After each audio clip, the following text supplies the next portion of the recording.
നമസ്കാരം. സെൻട്രൽ മാഗസിൻ്റെ പുതിയ ലേഖത്തിലേക്ക് എല്ലാവർക്കും ഒരിക്കൽ കൂടി സ്വാഗതം. പ്രകൃതിയുടെ ഒരു ശബ്ദ മിശ്രണമാണ് ഓടക്കുഴലിൻ്റെ തത്വശാസ്ത്രം. അതായത് ഈ സംഗീതത്തിൻ്റെ ജീവൻ കൊടുത്തിരിക്കുന്നത് പ്രകൃതി നേരിട്ടാണ്. ഓടക്കുഴലിൻ്റെ ഒരു ശബ്ദശാസ്ത്രം പരിശോധിച്ചാൽ നമുക്കറിയാൻ സാധിക്കും, പ്രകൃതിയോളം ഇത്രത്തോളം ലയിച്ചു കിടക്കുന്ന മറ്റൊരു സംഗീത ഉപകരണമില്ല. ഓരോരുത്തരുടെയും ശ്വാസഗതിക്കും താല്പര്യത്തിനും അനുസരിച്ച് ഈ ഓടക്കുഴൽ നിർമ്മിച്ചു കൊടുക്കുന്ന ഒരാൾ നമ്മുടെ കൊച്ചു കേരളത്തിലുണ്ട്. ചേർത്തല സ്വദേശി ശ്യാമിനെയാണ് ഇന്നത്തെ സെൻട്രൽ മാഗസിൻ പരിചയപ്പെടുത്തുന്നത്.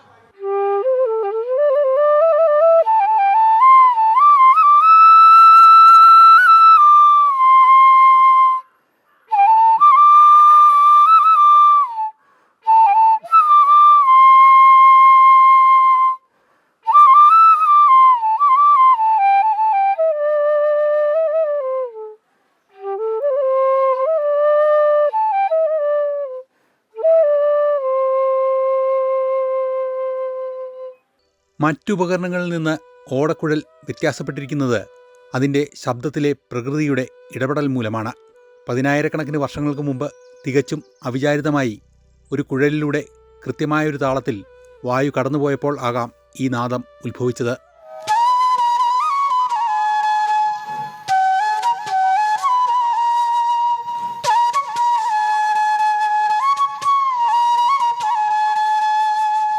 ജർമ്മനിയിൽ നിന്നും ചൈനയിൽ നിന്നുമാണ് ഓടക്കുഴൽ നാദത്തിൻ്റെ ചരിത്രം തുടങ്ങുന്നത്.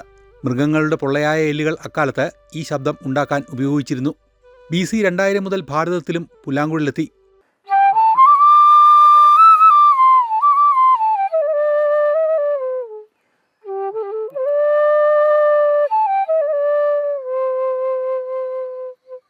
ഓടക്കുഴലിൻ്റെ ചരിത്രത്തിൽ നിന്ന് നമുക്ക് ചേർത്തലയിലെ ശ്യാമിലേക്കെത്താം.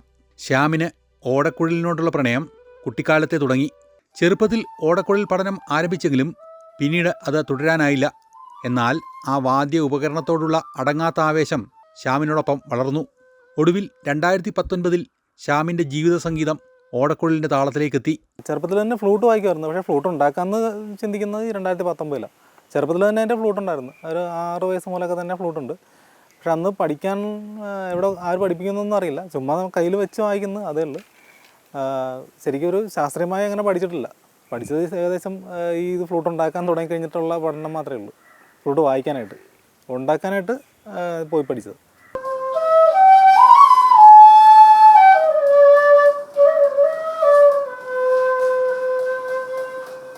ഓടക്കുഴലിനെ ഇഷ്ടപ്പെടുന്ന ആളുകളുടെ ഒരു ഗ്രൂപ്പിൽ ശ്യാമും ഉൾപ്പെട്ടിരുന്നു.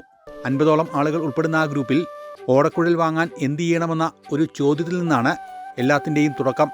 അന്ന് 2019 ഞങ്ങൾ ഫ്ലൂട്ട് വായിക്കാൻ പഠിച്ചു വരുന്നവരൊരു ഗ്രൂപ്പ് ഉണ്ടായിരുന്നു. ഒരു വാട്സപ്പ് ഗ്രൂപ്പ് ഉണ്ടാക്കി. അതിൽ 100-200 മെമ്പേഴ്സ് ഉണ്ടായിരുന്നു. അപ്പോൾ അതിൽ ഈ ഫ്ലൂട്ടിൻ്റെ ആവശ്യങ്ങൾ വന്നു. പലർക്കും ഫ്ലൂട്ട് വേണ്ടി വന്നു. അങ്ങനെ ഞങ്ങൾ ആദ്യം കോൺടാക്ട് ചെയ്ത് ഇവിടെ ആലപ്പുഴ തന്നെ ഒരു മേക്കറാണ് കോൺടാക്ട് ചെയ്തത്. പുള്ളിയുടെ കയ്യിൽ നിന്നാണ് ആദ്യം ഫ്ലൂട്ട് വാങ്ങിയത്. അന്ന് 10-50 എണ്ണം കൊണ്ട് വാങ്ങി. പക്ഷേ അത് ഇതുപോലെ ആസാം ബാമ്പു കൊണ്ടുള്ള ഫ്ലൂട്ടായിരുന്നില്ല. നമ്മുടെ ഫ്ലൂട്ട് ഈ ആസാമിൽ നിന്നുള്ള ബാമ്പു കൊണ്ടുണ്ടാക്കാം, നമ്മുടെ കേരളത്തിൽ കിട്ടുന്ന ലോക്കൽ ബാമ്പു കൊണ്ടുണ്ടാക്കാം. അന്ന് ഈ ലോക്കൽ ബാമ്പു കൊണ്ടുള്ള ഫ്ലൂട്ടായിരുന്നു കൂടുതലും കിട്ടിയത്. കൂടുതലല്ല, എല്ലാം അത്തരം ഫ്ലൂട്ടായിരുന്നു. അപ്പോൾ അതിനൊരു ടോൺ കുറവുണ്ട്. അപ്പോൾ നമ്മളിങ്ങനെ ഈ നോർത്ത് ഇന്ത്യൻസിൽ നിന്ന് വരുന്ന ഫ്ലൂട്ടാണ് ഈ ആസാം ബാമ്പു കൊണ്ടുള്ള ഫ്ലൂട്ട്. അതിനാണ് നല്ല ടോണും കിട്ടുന്നത്. അപ്പോൾ അങ്ങനെ അത് എവിടെ കിട്ടുന്നതിൻ്റെ അന്വേഷിച്ചാണ് എനിക്ക് നോർത്ത് ഇന്ത്യയിലെ തന്നെ ഒരു മാഷ് ഇത് പറഞ്ഞു തരുന്നത്. പിന്നീട് അവിടെ നിന്ന് ശ്യാം ഓടക്കുഴൽ നിർമ്മാണത്തിലേക്ക് എത്തിപ്പെട്ടു. വ്യത്യസ്തതകൾക്കായി വിവിധതരം പരീക്ഷണങ്ങൾ. ഫ്ലൂട്ട് ഉണ്ടായി കഴിഞ്ഞിട്ട് ഇതുപോലെ ത്രെഡ് ചെയ്യും. ഡിഫറൻറ്റ് കളർ, ഒരു ഭംഗിക്ക് വേണ്ടിയും മാത്രമല്ല ഇതിങ്ങനെ വുഡാണല്ലോ, കാലാവസ്ഥക്കനുസരിച്ച് ചുരുങ്ങുകയും വികസിക്കുകയും ചെയ്യും. അതുമൊക്കെ തടയുന്നതിന് വേണ്ടിയാണ് ത്രെഡ് കിട്ടുന്നത്. പിന്നെ ഇത് ത്രെഡ് ഉണ്ടെങ്കിൽ ജസ്റ്റ് താഴത്ത് വീണാലൊന്നും പൊട്ടത്തില്ല. ത്രെഡ് ഇല്ലാതെ ഫ്ലൂട്ട് താഴത്തേക്ക് വീണാൽ ഈ എഡ്ജൊക്കെ അപ്പം തന്നെ പൊട്ടിപ്പോകും. 2 ദിവസം പോകും. ത്രെഡ് കെട്ടിയിട്ട് താഴെ വീണാലും വലിയ പ്രശ്നം വരത്തില്ല. ഒരു സെക്യൂരിറ്റിയും കൂടെ അതിനുവേണ്ടി ത്രെഡ് കിട്ടുന്നത്.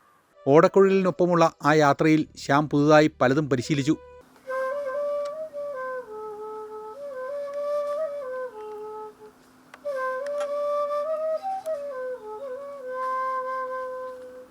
ഫ്ലൂട്ട് ഉണ്ടാക്കാൻ പഠിച്ചത് എന്നെ ഹരിയാനയിലൊരു ഗുരുവുണ്ട്, ചൗഹാൻജി എന്ന് പറയും. പുള്ളിയാറിന് പഠിപ്പിച്ചത്. എന്തെങ്കിലും സംശയമൊക്കെ വരുമ്പോൾ പുള്ളി തന്നെ ചോദിക്കുന്നത്. ഇന്ന് രാജ്യത്ത് പലയിടങ്ങളിലേക്കും ഓടക്കുഴൽ വിതരണം ചെയ്യുന്ന ഒരു സംരംഭകനായി ശ്യാം വളർന്നിരിക്കുന്നു. കേരളത്തിൻ്റെ എല്ലാ ജില്ലയിലേക്കും അയക്കാറുണ്ട്. പിന്നെ പുറത്തേക്ക് കൊടുക്കാറുണ്ട്. USA, കാനഡ, ഗൾഫ് കൺട്രീസ് എല്ലാം അവിടെ നിന്നൊക്കെ നല്ല ഓർഡർ വരാറുണ്ട്. ആസാമിൽ നിന്ന് മുള എത്തിച്ചാണ് നിർമ്മാണം. സഹായത്തിന് സുഹൃത്ത് വിപിനുമുണ്ട്. മുള എത്തിച്ചാൽ കുറച്ചുനാൾ അത് പരുവപ്പെടാൻ കാത്തിരിക്കണം. 8 മാസത്തോളം ഇത് അനക്കാതെ സൂക്ഷിക്കും. മുളയിലെ ജലാംശം പൂർണ്ണമായും മാറി എന്ന് ഉറപ്പുവരുത്തിയ ശേഷമാണ് നിർമ്മാണം ആരംഭിക്കുന്നത്. ആസാം ബാമ്പു നമ്മൾ ആസാമിൽ നിന്ന് വരുത്തിയിട്ട് ഇത് ബാമ്പു വന്നിട്ട് അത് ട്രീറ്റ് ചെയ്യണം. വന്ന പാടി ഉണ്ടാക്കിയാൽ അതിന് ടോണൊന്നും കാണത്തില്ല. ഇത് വരുന്ന ബാമ്പു നമ്മൾ ഏകദേശം ഒരു 5-8 മാസത്തോളം സൂക്ഷിച്ച് വെക്കണം. ഒന്ന് അനക്കാതെ സൂക്ഷിച്ച് വെക്കണം. അപ്പോൾ ഇത് ഏകദേശം ഒന്നുകൂടെ ഉണങ്ങി നല്ല റെഡിയാകും. പിന്നെ നമ്മളിത് ട്രീറ്റ് ചെയ്യണം. ട്രീറ്റ് ചെയ്യാനായിട്ട് 2-3 മെത്തേഡുകളുണ്ട്. എണ്ണ തേച്ചിട്ട് ചൂടാക്കാം. പിന്നെ ഞങ്ങൾ തന്നെ കണ്ടെത്തിയൊരു മെത്തേഡുണ്ട്. അതിലൂടെ ട്രീറ്റ് ചെയ്തെന്ന് വെച്ചാൽ ഇതിൻ്റെ അകത്ത് ഈ വരുന്ന ബാമ്പിൽ ജലാംശം കാണും. കുറച്ച് ജലാംശങ്ങൾ കാണും. അപ്പം കംപ്ലീറ്റ് ജലാംശം മാറ്റിയിട്ട് ഇത് ഒരു ഷൈനിങ്, ഒരു പോളിഷിങ് വേണം. അതിൻ്റെ നാദമൊക്കെ നല്ല വരണമെങ്കിൽ ഇത് കംപ്ലീറ്റ് ജലാംശം ഇതിൻ്റെ അകത്ത് നിന്ന് മാറണം. അങ്ങനെ ജലാംശം മാറ്റി ട്രീറ്റ് ചെയ്ത ബാമ്പുമാണ് ഫ്ലൂട്ട് ഉണ്ടാക്കാനായിട്ട് ഉപയോഗിക്കുന്നത്. അങ്ങനെ പരുവപ്പെടുമ്പോൾ മുറിച്ചെടുത്ത് പ്രത്യേക അളവിൽ നിർമ്മാണം ആരംഭിക്കും.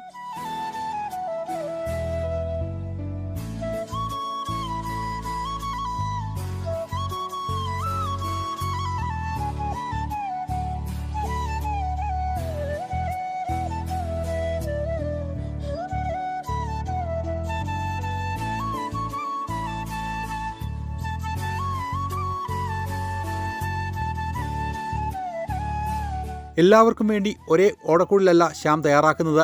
ആവശ്യക്കാരൻ്റെ ശ്വാസത്തിൻ്റെ ആഴവും ഗതിയും തിരിച്ചറിഞ്ഞ് അവർക്ക് അനുയോജ്യമായ രീതിയിലാണ് മുളയിൽ നാദവിസ്മയം തീർക്കാൻ തുളകളിടുന്നത്.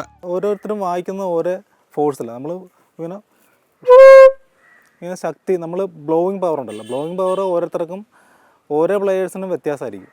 ഒരാൾ വായിക്കുന്ന ലെവലായിരിക്കത്തില്ല അടുത്ത ഒരാൾ വായിക്കുന്നത്. അപ്പം ഓരോരുത്തർക്കും ഓരോ കസ്റ്റമൈസ്ഡ് ഫ്ലൂട്ടാണ് വേണ്ട. ഒരാൾ വായിക്കുന്ന ഫ്ലൂട്ട് മറ്റൊരാൾക്ക് ചേർത്തില്ല. അപ്പം വരുന്ന ആളെ കൊണ്ട് ആദ്യം നമ്മൾ ഈ മൗത്ത് ഹോൾ ഇട്ടിട്ട് വായിപ്പിച്ച് നോക്കിയിട്ടാണ് പിന്നെ ബാക്കി ഹോൾ ഇടുന്നത്. അപ്പം അവരുടെ ലെവലായിരിക്കും ഫ്ലൂട്ട്. അവർ വായിക്കുന്ന ആ പ്രഷറിൽ ബാക്കി നോട്ടുകളെല്ലാം കിട്ടും. ഓരോ ആളുകൾക്കും അനുയോജ്യമായ രീതിയിൽ തുളകളിട്ട ശേഷം ശബ്ദമെല്ലാം പരിശോധിച്ച് ഉറപ്പാക്കും. പിന്നീട് അലങ്കാരപ്പണികളാണ്. കാഴ്ചയ്ക്ക് ആകർഷകമാകുന്ന രീതിയിൽ ഓടക്കുഴൽ അലങ്കരിക്കുന്ന ചുമതല വിപിനാണ്.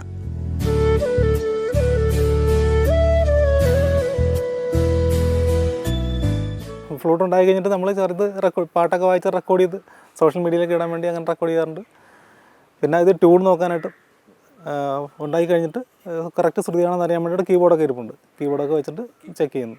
ഞങ്ങൾ മെയിനായിട്ട് 2 പേരാണ്. ഞാനുണ്ട്, വിപിൻ എന്ന് പറഞ്ഞ ഫ്രണ്ടുണ്ട്. ഞങ്ങൾ രണ്ടും കൂടെ കൂടുതലും ചെയ്യുന്ന. പിന്നെ ഈറ്റയൊക്കെ വരാൻ നേരത്ത് ഒരാളും കൂടെ വരും, പുള്ളി ക്ലീൻ ചെയ്യാനൊക്കെ വരും. സി സ്കെയിൽ ഫ്ലൂട്ടാണ് പഠിക്കാനുള്ളവർ കൂടുതലും വാങ്ങുന്നത്. പ്രൊഫഷണൽ കലാകാരന്മാർ നേരിട്ടെത്തിയാണ് വാങ്ങുന്നത്. വിദേശത്തേക്കടക്കം ഓൺലൈനിൽ വിൽപ്പനയുണ്ട്. വിപണനം കൂടുതലായിട്ടും നമ്മൾ അയച്ചു കൊടുക്കുകയാണ് ചെയ്യുന്നത്. ഓൺലൈൻ ഇന്ത്യയിൽ നിന്ന് എല്ലാ സംസ്ഥാനത്തു നിന്നും തന്നെ ഓർഡർ വരാറുണ്ട്. കേരളത്തിൽ നിന്ന് കൂടുതലും കേരളത്തിൽ നിന്നാണ്, പുറത്തുനിന്നും വരാറുണ്ട്. പിന്നെ നേരിട്ട് വന്നെടുക്കുന്നവരുണ്ട്.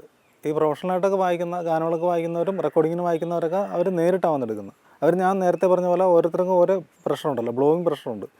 അപ്പോൾ അവർക്ക് കറക്റ്റായിരിക്കണം ഫ്ലൂട്ട്. ഒരു നോട്ട് പിടിച്ചാൽ അവരുടെ ലെവലിൽ അത് കറക്റ്റായിരിക്കണം. റെക്കോർഡിങ്ങിനൊക്കെ വായിക്കുന്നത് കറക്റ്റ് ശ്രുതിയായിരിക്കണം. അപ്പോൾ അത് കറക്റ്റ് ആക്കണമെങ്കിൽ ശരിക്കും നേരിട്ട് വന്നെടുത്താലേ അത്ര പെർഫെക്റ്റ് പിച്ച് കിട്ടത്തുള്ളൂ.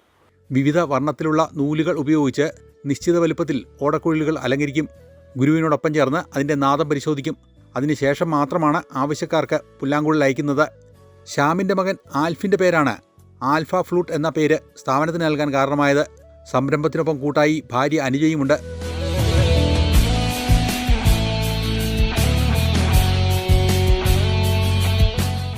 ഓടക്കുഴൽ നിർമ്മാണത്തോടൊപ്പം തൻ്റെ മാഷായ സുരേഷ് കലാഭവനൊപ്പം പഠനവും നടക്കുന്നുണ്ട്.